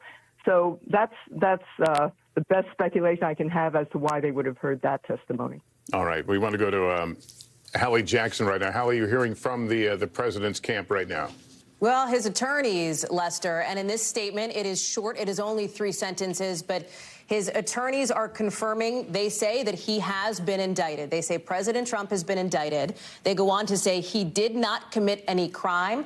And then they say we will vigorously fight this, what they describe as political prosecution in court. As we are taking now what I believe is a live look there at the Trump plane, clearly, in West Palm Beach in Florida, as we have a network crew who is down there monitoring, obviously, what is happening at Mar-a-Lago. So not a, again, surprising statement from the Trump attorneys, Lester. We knew that they would vigorously fight this. Donald Trump has long denied any wrongdoing in this particular instance. But again, significant as they confirm this indictment. What this also does here, Lester, tonight is put the Manhattan District Attorney in, frankly, a white-hot spotlight, one that he's already gotten a taste of. There had been, of course, threats to his office. He has had to reassure prosecutors working on his team that he would work to secure their safety. And he had been in this back and forth, he and his office, with Donald Trump's allies, not far from where I'm sitting here in Washington, on Capitol Hill, Republicans in the House of Representatives who wanted to bring Bragg in, Alvin Bragg, and have him answer questions about what they also see and what they are saying tonight, they believe is essentially a politically motivated prosecution, Lester. All right, Hallie, thanks. We're going to go back to Peter Alexander. Peter, we're hearing from Stormy Daniels, the actress who received this hush money payment. Yeah, that's right. I want to read for you what we're hearing from Stormy Daniels, and then I want to provide for you a statement from the Democratic National Committee as well, those who will be helping lead President Biden's re-election campaign, which he hasn't formally announced, but the expectation is he would announce soon. First, from Stormy Daniels, here's a statement from her attorney who says, "There is no joy in seeing this man indicted. It is a sad day, but I have to place a great deal of respect and confidence in the hard work of the grand jurors and hope going forward our justice system will apply the law to truth and fact and recognize that no man is above the law." Those are the words of the attorney for Stormy Daniels, who really is at the center of this hush money payment that is now behind the indictment by the New York grand jury of the former president, Donald Trump. Separately to the political backdrop to all of this, as we told you, there is no comment here from the White House as they've tried to steer clear of this, not to appear in any way like they are tipping the scales in this investigation, certainly not to appear like anything they would say would be misconstrued as an effort to try to push the Attorney General Merrick Garland to prosecute the former president, Donald Trump, as a result of the separate federal investigation by the special counsel. But the Democratic National Committee is weighing in. And in a new statement that they've provided to NBC News, they say the following: no matter what happens in Trump's upcoming legal proceedings, it's obvious the Republican Party remains firmly in the hold of Donald Trump and MAGA Republicans. The statement goes on to read, "We will continue to hold Trump and all Republican candidates accountable for the extreme MAGA agenda that includes banning abortion, cutting Social Security and Medicare, and undermining free and fair elections." Lester, what's notable in all the statements we are seeing from those on all sides of this is an effort really to try to cast this in the framing of 2024, with the real expectation being that President Biden in a re-election campaign could very likely be in a rematch against the former president, Donald Trump. Obviously, this indictment has the potential to change a lot of things, but a lot of them trying to frame this, the Democrats, as we're not focused on the indictment, we're focused on the Republicans' extreme policies as they describe them. Donald Trump and his allies and aides describing this as, in effect, another effort to try to push out a political opponent here. Now we'll just watch the proceedings as they play out. All right, Peter Alexander, thanks. Let me bring back Danny Cevallos, now our legal analyst. Danny, now that his attorneys have publicly acknowledged that this indictment has gone down, it's perhaps fair to ask, looking forward several steps, if he is ultimately found guilty, can he legally continue, constitutionally continue to be a candidate for president or a president again? This is a fascinating constitutional question. The Constitution obviously is silent about this, but there are legal opinions followed by the Justice Department that says that a sitting president is immune from prosecution. But what about the candidate who is not immune from prosecution? What happens if he is elected while he's either convicted or even imprisoned? What happens then? Because the entire purpose of presidential immunity while he's in office is that the president is unlike any other person in American government. You could indict a justice of the Supreme Court, and the court could continue its business. You can indict a congressman, and Congress could continue its business. But arguably, if you indict the president, he is the head of the executive branch, and you literally and figuratively may be arresting the executive branch. And some say, well, no, the vice president can jump in. That's not how it works constitutionally. None of those mechanisms spring into play if he's just arrested and sitting in a jail cell.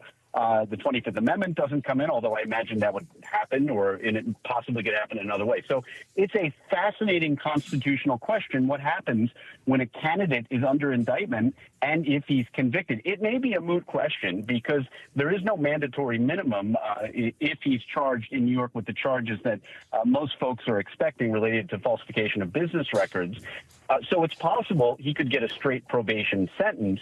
But, I mean, at the same time, if there is an incarceration sentence at all, and he is the then president of the United States, you run into a really difficult constitutional issue. And it's probably the case that a state authority cannot jail a the head of the federal executive branch for the same reason that a president is constitutionally immune while he's sitting, while he's currently serving as president. But again, that's not in the pages of the Constitution. That is the interpretation that has traditionally been followed by the Justice Department. All right, Danny, thanks. Let me bring back Hallie Jackson. Hallie, I just received, I think you're looking at the same thing, a statement from Mr. Trump. I haven't had a chance to go through it, to give us the highlights.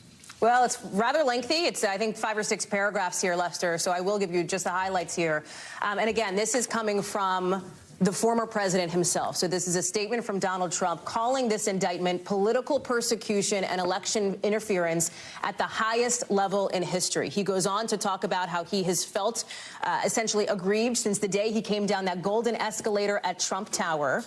He claims that the Democrats, as he put it, have done the unthinkable. They say indicting a completely innocent person in an act of blatant election interference. Again, I'm quoting from the former president's statement that is just into us here at NBC News in about the last 60 seconds. He goes on to say that the Manhattan District Attorney, Alvin Bragg, is a disgrace. He goes on to slam him, suggesting he is doing President Biden's dirty work, and then goes on to say that he believes this witch hunt will backfire massively on Joe Biden. He says, we will first defeat Alvin Bragg, then we will defeat Joe Biden. He says, and we are going to throw every last one of these crooked Democrats, he says, out of office to make America great again. What I read several times for Lester to try to get any insight on, because frankly, this statement is of a piece as to what we have heard from the former president in the last week and a half or so, ever since the drumbeat of a potential indictment began to get louder. Obviously, it is significant that he is declaring himself innocent, completely innocent, as this indictment has now come out, and his lawyers have confirmed that the former president, has been indicted. What I don't see in this statement is what comes next for him. If he will get on that plane we just showed and head to New York to essentially surrender himself, if the negotiations are happening between his team and the Manhattan District Attorney's team, and to what unfolds in the next maybe 24, 48 hours or so, I imagine that we will continue to get more on that. We are certainly going to pursue that line of reporting, Lester, but that will be significant. There had been no real indication that the former president would try to resist the legal machinations here, and you heard that somewhat alluded to by his attorneys, who suggested that they will vigorously defend this. They will vigorously fight this in court. So we will see where the former president goes and what he does next, Lester. All right. Laura Jarrett is here. Laura, does Mr. Trump have to be careful of what he says about Alvin Bragg? Are there statutes that limit or draw a line between what's critical and what may be perceived as threatening? Well, yeah, sure. This comes up a lot in terms of defendants having the right to vigorously assert their innocence, but there is a difference between asserting your innocence and attacking, obviously, a prosecutor and the person who is bringing the case against you. Obviously, we saw that social media post, I believe it was last week, where he had a bat in hand and Alvin Bragg's picture on the other side. It was eventually taken down, but many people pointed out that could be problematic, especially if, in fact, he was indicted facing a judge. The judge might have feelings about that when you're talking about bail conditions.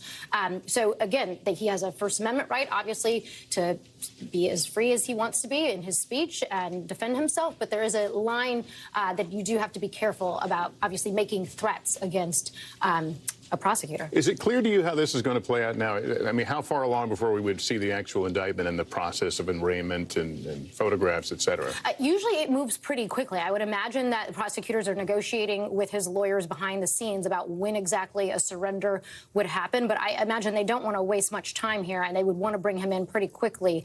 And the period of time from when he would actually get processed to arraignment would usually be pretty quickly as well. But again, this is an unprecedented situation we're in. It certainly is. I'm going to go to Chuck Todd again. Chuck, I'm looking at the Trump statement, and he links it all together. Russia, the Mueller hoax, Ukraine, impeachment hoax, the illegal and unconstitutional Mar-a-Lago raid, and now this.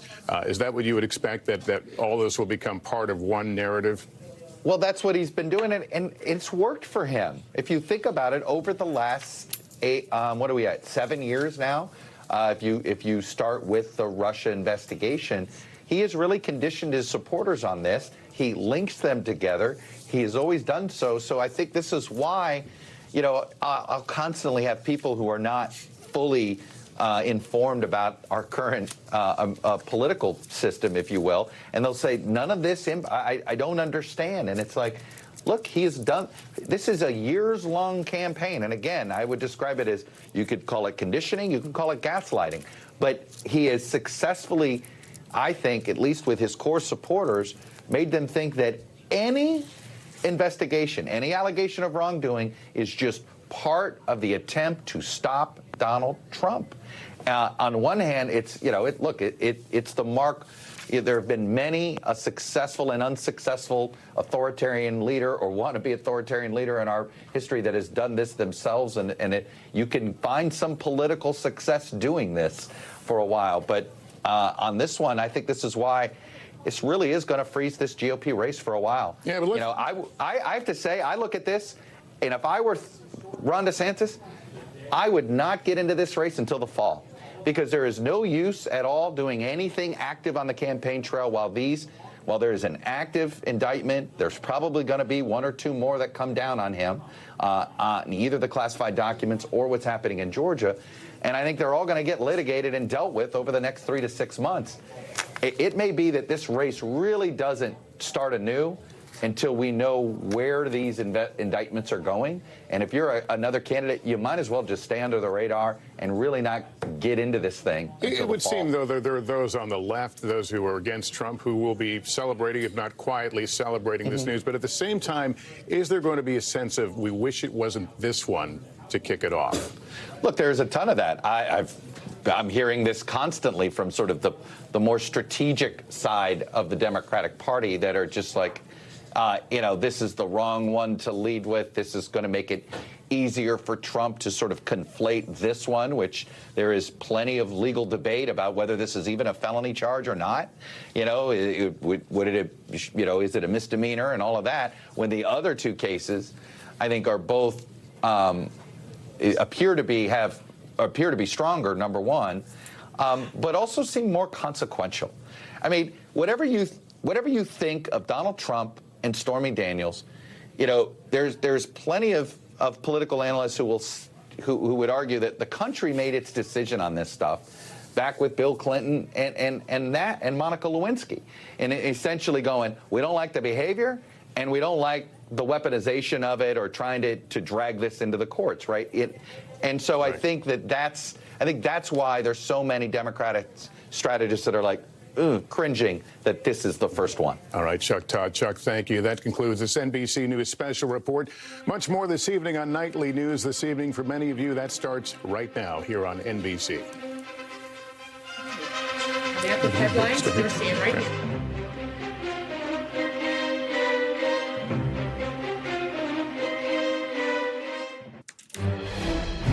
We are picking up here on NBC News now with that historic breaking news that you have watched unfold right here over the course of the last 60 minutes. A Manhattan grand jury voting to indict former President Donald Trump, a moment we have never seen, the first time ever that a former president has been indicted for a crime. We expect the Manhattan District Attorney, Alvin Bragg, to unseal this indictment at some point soon. We do not know specifically when. It's not clear whether or not the former president is going to surrender to Manhattan officials, when that could happen. And we are hearing a lot from him, from his allies, and from folks on the other side of the aisle. First, from Donald Trump himself. He is tonight calling this a witch hunt, saying that he has felt aggrieved essentially since the moment he ran for president in 2016, describing this indictment as election interference, declaring himself completely innocent. His attorneys are also out with the statement, in essence, confirming this indictment, saying that they will vigorously fight this political prosecution in court. That is also what we're hearing from Mr. Trump's 2024 campaign, because remember, he is not just a former president now indicted. He is a current presidential candidate who has declared that he will continue to run for office even if this indictment were to come down. He has no plans, he has said, to get out of this race anytime soon. A spokesperson says this is the indictment of a failed nation. Remember what this case is about. An alleged hush money payment made back in 2016, before the 2016 election, an agreement to pay former adult film star Stormy Daniels. Her lawyer says this indictment is no cause for joy, but that no one is above the law. One of the key witnesses in this case is the former attorney's former fixer, a guy named Michael Cohen. You see him here. Cohen was a key witness to the grand jury. He is somebody who, he says, facilitated that hush money payment and testified against the former president. He says the indictment speaks for itself. We have a team on the ground from Florida to New York and beyond.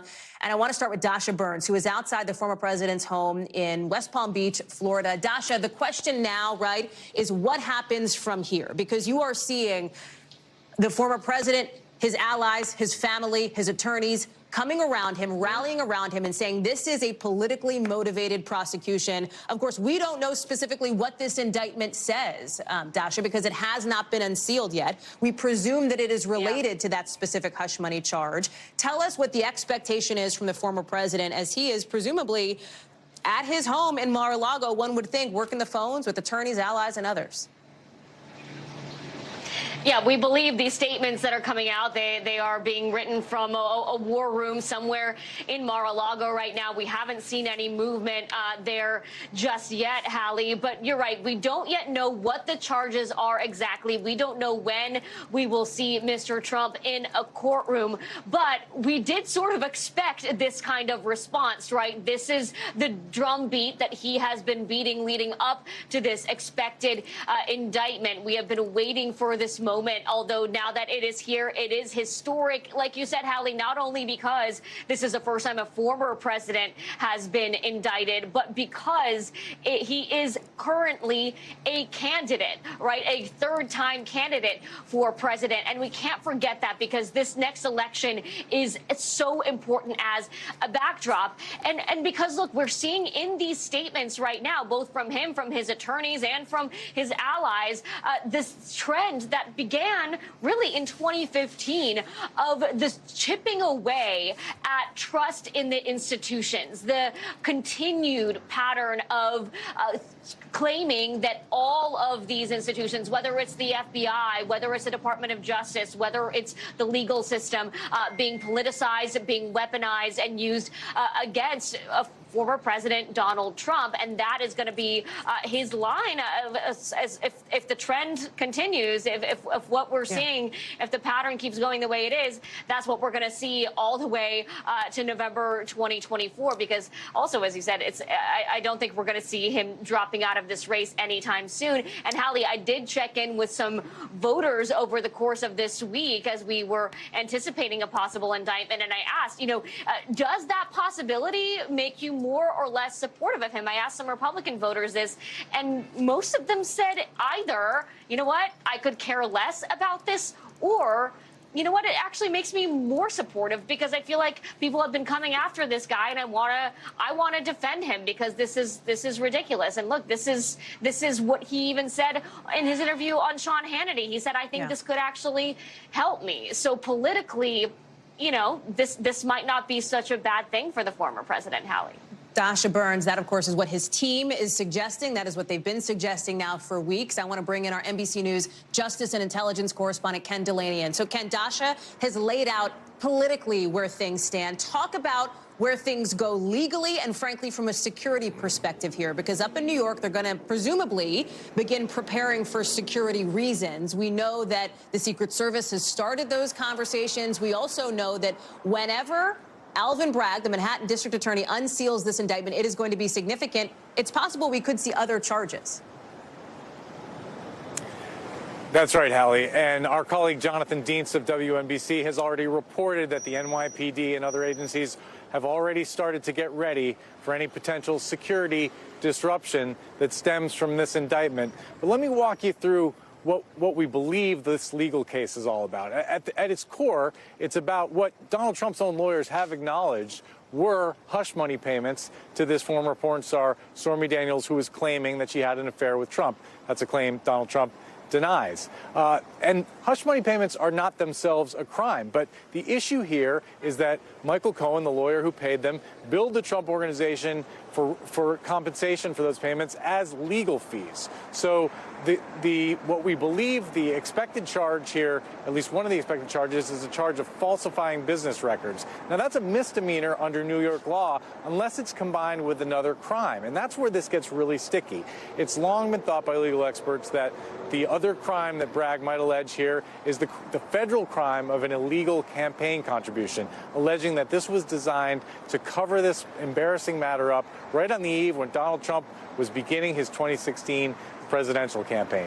$130,000 is an illegal campaign contribution. It exceeds federal contribution limits. But that is a tough case. That combination of charges has never been brought before, Hallie. And there's also been some talk that Bragg may go in a different direction. He may allege a violation of state campaign finance law. New York has a very interesting and unique campaign finance law that makes it illegal to, that makes a federal violation a state violation.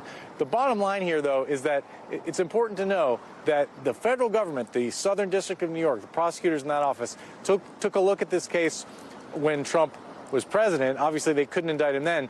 There's also been some reporting they took another look at it after he left office and still declined to prosecute. They had concerns about this case. This is not a slam dunk. It's something that legal experts are going to chew on. We need to wait and see what's actually in the indictment. But we're in for a long legal saga here in this case, Hallie. When might we see it, Ken? Do we know? Do we have any sense? No, we don't know for sure, but if they've just voted, generally it takes from a few hours to a few days for the indictment to be unsealed. Ken, stand by if you can. I want to bring in former U.S. Attorney Barbara McQuaid, who understands what these machinations are like, how this works once a grand jury does vote on an indictment like this. What will you be looking for once it is unsealed, Barbara? And what else should we know about this? Well, as Ken said, one thing that's really important, I think, is to look at the actual language of the indictment. There has been lots and lots of speculation about what this might be. Of course, the falsification of the business records is just sort of the first crime. That's the misdemeanor. What I think will be really interesting is the other crime that is alleged to have been concealed, whatever that felony might be, because there are a lot of options here. As we know from the civil case that Letitia James has brought, the Attorney General of the state of New York, there are all kinds of allegations of business fraud by Donald Trump. And so it could be something other than a campaign finance violation. So I think that's really important. I think we're going to hear an awful lot from Donald Trump, as we have already, about how this is all politically motivated. I think he is going to rile up people out there. He may not know who or when, but I worry that someone will take this as a call to arms. And so I think for that reason, law enforcement needs to be at the ready for someone who might hear about this and decide to take matters into their own hands and engage in vigilante violence. Of course, the potential for threats, Barbara, has been something that is on the radar of the Manhattan District Attorney, of Alvin Bragg, after he received essentially an envelope containing a death threat, containing a powder that was later found to be not hazardous. He pledged to his prosecutors, to his team in Manhattan, that he would do everything he can to keep them safe. Barbara, stand by, because I want to go to Ryan Nobles, who is live for us on Capitol Hill. And Ryan, as this news is starting to come out, we are hearing from the president's sons, Eric Trump and Donald Trump Jr. Eric Trump is calling this, in his view, a third world piece of prosecutorial misconduct. I'm quoting here, the opportunistic targeting of a political opponent. I have to imagine that allies of Mr. Trump on Capitol Hill, where you are standing, are echoing that thought. What are we hearing from them, and frankly from Democrats here on this historic evening?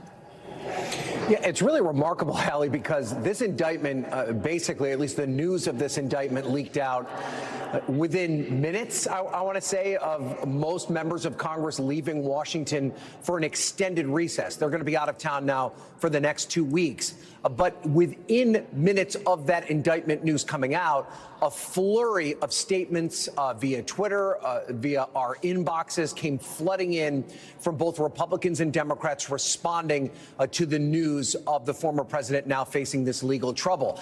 As you might imagine, it is falling very much along partisan lines. The most notable members that I'd like to point out, Steve Scalise, who is, of course, the House Majority Leader. This would be the second ranking Republican in the House of Representatives. He called it a sham. He said the New York indictment of President Donald Trump is one of the clearest examples of extremist Democrats weaponizing government to attack their political opponents, and he called it outrageous. Elise Stefanik, who is the Republican conference chair, essentially a fourth in line for House Republicans, and one of Donald Trump's biggest backers, has already endorsed him for president in 2024.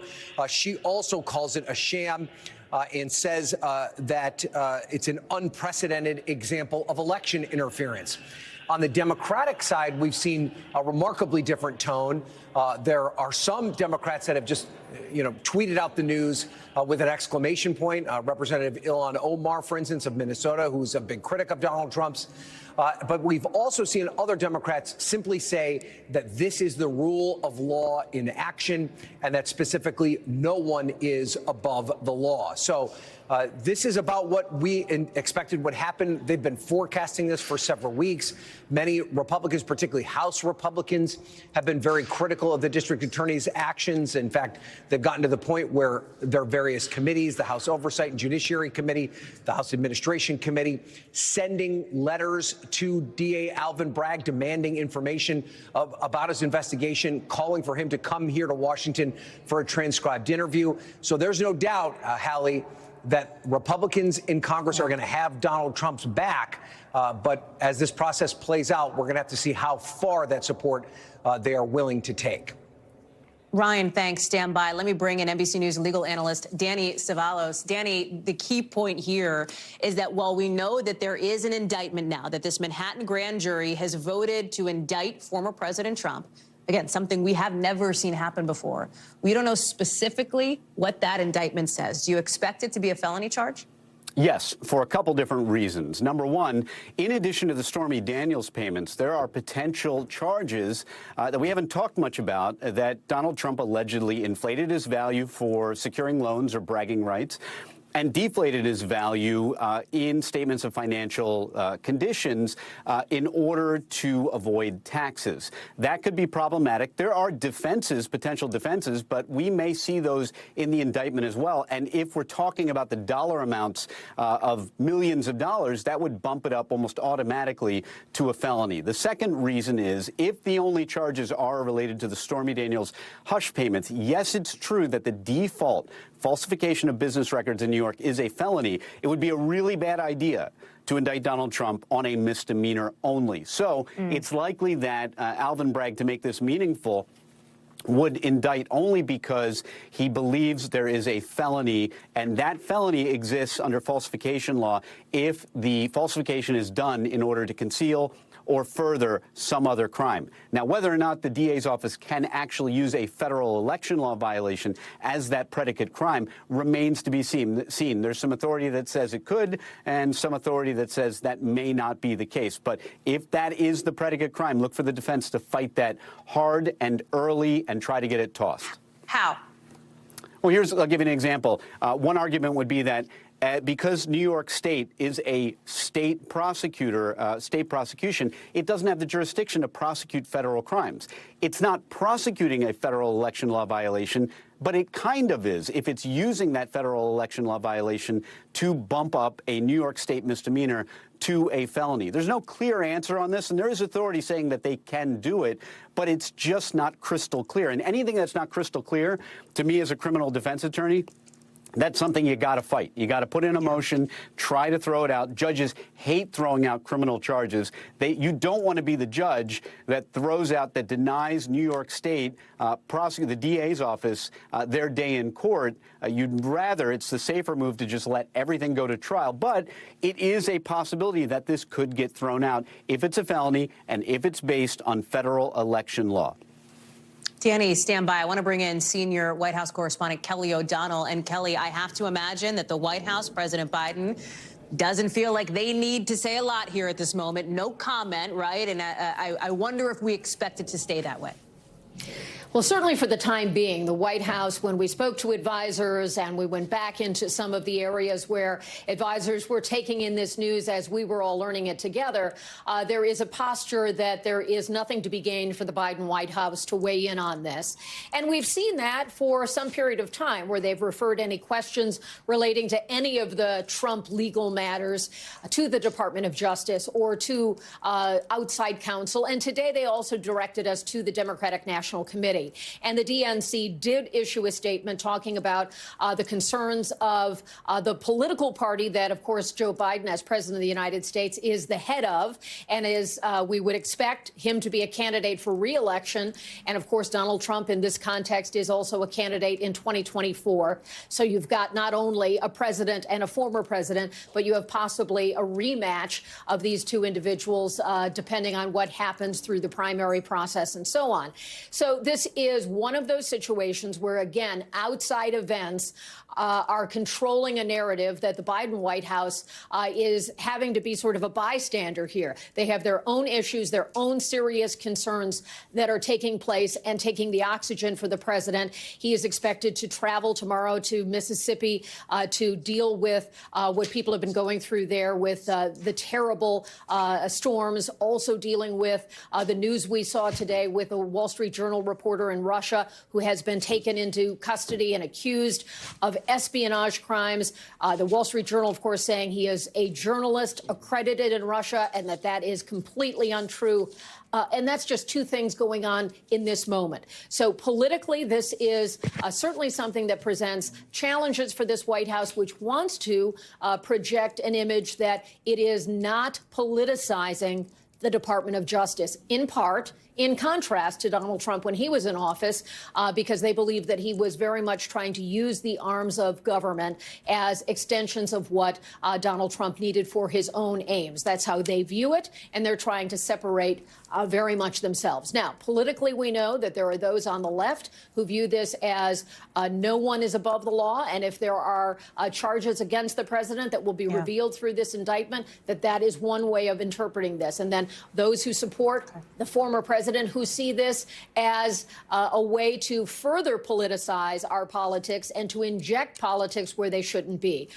The former president has been using his Truth Social in addition to the formal statement he put out, kind of echoing again the same themes that he was talking about in his formal statement. I suspect we'll see a lot more of that because, as you and I both know, the former president, he likes to communicate directly, and all of those emotions come out on the platform that he likes to control. Hallie?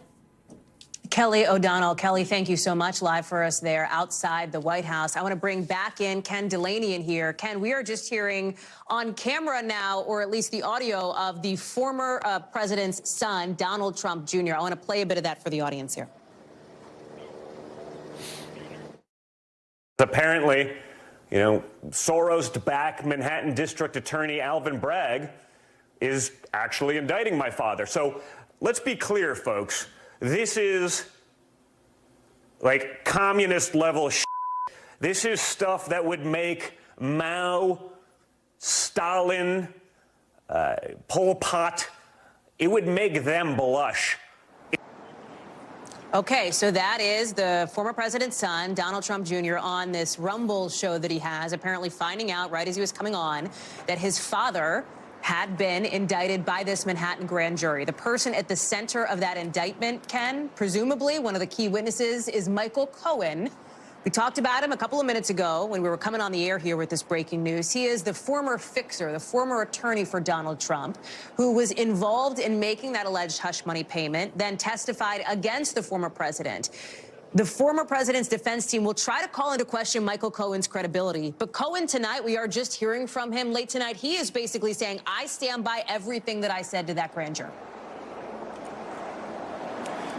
Yeah, that's right, Hallie. He is the central witness in the case. His credibility will be challenged. He pleaded guilty to lying to Congress and other felonies. And that's always been the issue with this case and why some legal experts think it's not the strongest case of all the legal peril that Donald Trump is facing. But at the same time, Cohen has come completely clean, as he would tell you, and has decided to unburden himself and tell the truth. And clearly this grand jury believed him because they voted to indict the former president. When you listen to those strident comments from the son, you should remember that whatever this thing was, it was the product of a legal process under the laws of the state of New York, Hallie.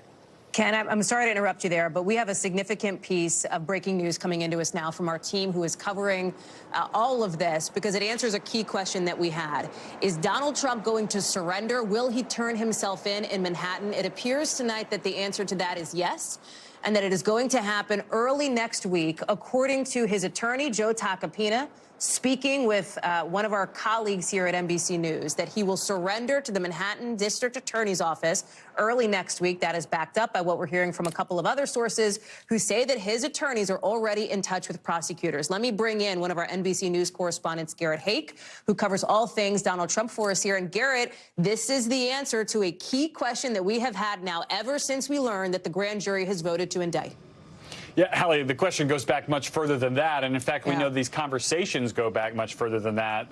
Joe Tacopina, who's Mr. Trump's, one of his two attorneys in New York City, has said that they've had some conversations with the DA's office about logistics for how this would work for derailment going back weeks. I think people need to set their expectations accordingly for this, because I think the reality is you're about to see something of both a legal and a political spectacle, the likes of which we have probably never seen in this country. If there's a negotiated surrender of Donald Trump coming up from Palm Beach, from presumably LaGuardia or Teterboro or another New York City airport through Lower Manhattan to that DA's office, I think you're going to see an unprecedented political circus that'll end with an arraignment process that's much like that anyone else charged with a crime in New York City would face. He'll be fingerprinted. He'll have his mugshot taken. He'll have his cheek swabbed for DNA.